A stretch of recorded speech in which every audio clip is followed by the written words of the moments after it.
63% of men under 30 are electively choosing to be single. Why is that? Pornography. That, my friends, is a mental health professional speaking, an actual doctor who treats patients. And it's why I wanted to make this video, because it speaks to how they just don't get it. It speaks to just how blind they, and frankly, most of the mental health profession, are to the realities of today's men. Because you see, the actual reason men are choosing to stay single isn't pornography. It's because women and society as a whole have become so toxic towards men. It's because men have realized that there's no point anymore in being in relationships with women. It's because men have realized that, in fact, it's downright dangerous for men to even be in the vicinity of a woman now, let alone in a relationship with one. The rampant false allegation and assumptions that today's women make all day, every day, are very real, and men are fully aware of them. Men are aware that the risk of a woman deciding even the most innocuous of things a man does, or even doesn't do, is simply too great, that it could lead to her claiming he's harassing her or even assaulting her. And that risk, as I said, is too great to ignore. That is the reality of the world that men live in today. A world where women and male feminists have weaponized Me Too and installed a presumption of guilt, not innocent. As a result, men have done a risk assessment, and they've realized that the best option, the only option in a world, the one where it's believe all women, is to walk away and not look back.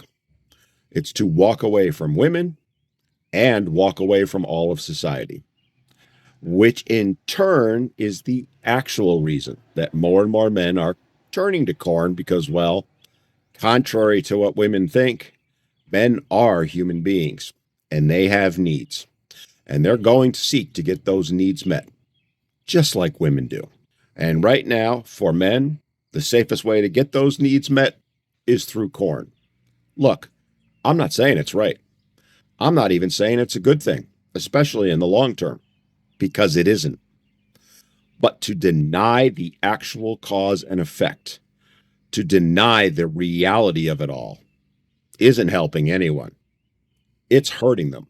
And you'd think someone with an advanced degree in human psychology would know that and understand it.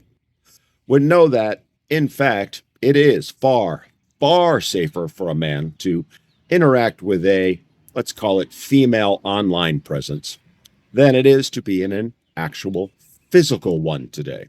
As I said, it speaks to how broken the mental health profession is and how misandrous it has become. So much so that it can't acknowledge the real reason that so many men are turning to porn is because, in the end, they really don't have much of a choice.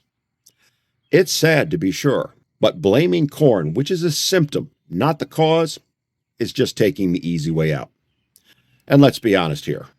Acknowledging that reality, acknowledging that fact, it would run counter to the feminist mindset and dogma that defines the mental health profession these days.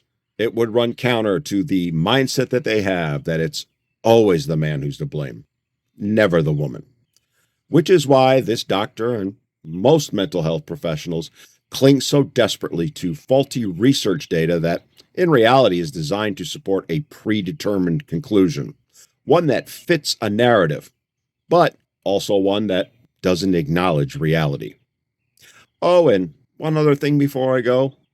I find it hilarious how they want to vilify men for watching porn, but can't even fathom that all those romance novels that women lap up by the dozens every year aren't really any different.